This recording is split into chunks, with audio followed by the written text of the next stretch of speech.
Throughout the Bible, we can find many individuals who have lived out their lives in accordance to the word of the Lord. One of the greatest and yet most curious examples is that of Enoch. In Genesis chapter 5, verse 24, Moses wrote, "And Enoch walked with God and was not, for God took him." In Jude chapter 1, verse 14, speaking of Christ's return, we read, "And Enoch also, the seventh from Adam, prophesied of these, saying, Behold, the Lord cometh with 10,000s of his saints." Paul tells us in Hebrews chapter 11, verse 5, that by faith Enoch was translated that he should not see death, and was not found, because God had translated him. For before his translation he had this testimony, that he pleased God. Enoch was a prophet and a just man who kept the two great commandments of Jesus. Enoch loved the Lord with all of his heart, and his neighbor as himself. And because of that, God translated him. But what does that mean? In 1 Corinthians chapter 15, verses 51 through 53, Paul writes, "Behold, I show you a mystery. We shall not all sleep, but we shall all be changed. In a moment, in the twinkling of an eye, at the last trump. For the trumpet shall sound, and the dead shall be raised incorruptible, and we shall all be changed. For this corruptible must put on incorruption, and this mortal must put on immortality."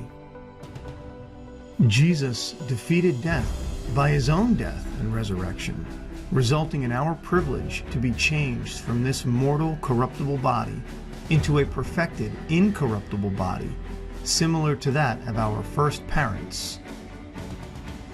Even though this is a wonderful thing to imagine and look forward to, Paul is clear in this verse that most of us will pass through a physical death before we are given our perfected bodies.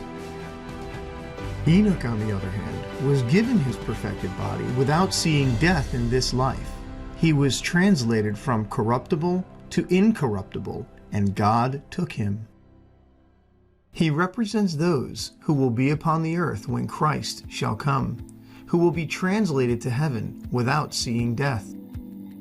Enoch walked with God for 300 years before his translation to heaven, and the state of the world was not more favorable for the perfection of a Christian character than it is today. In 2 Timothy, we have a description of what our world will be just before the second coming of Jesus. "This know also, that in the last days perilous times shall come, for men shall be lovers of their own selves, covetous, boasters, proud, blasphemers, disobedient to parents, unthankful, unholy, without natural affection, truce breakers, false accusers, incontinent, fierce, despisers of those that are good, traitors, heady, high-minded, lovers of pleasure more than lovers of God." Not only is this a picture of our world in the last days, but a picture of the world in Noah's day, just before God destroyed everything through a global flood. Enoch had the same temptations as you and I. He was surrounded with society no more friendly and righteous than the one that surrounds us. The atmosphere that he breathed was tainted with the same sin and corruption as ours, and yet he lived a life of holiness. But how did Enoch walk with God in such a world? He educated his mind and heart to feel that he was always in the presence of God.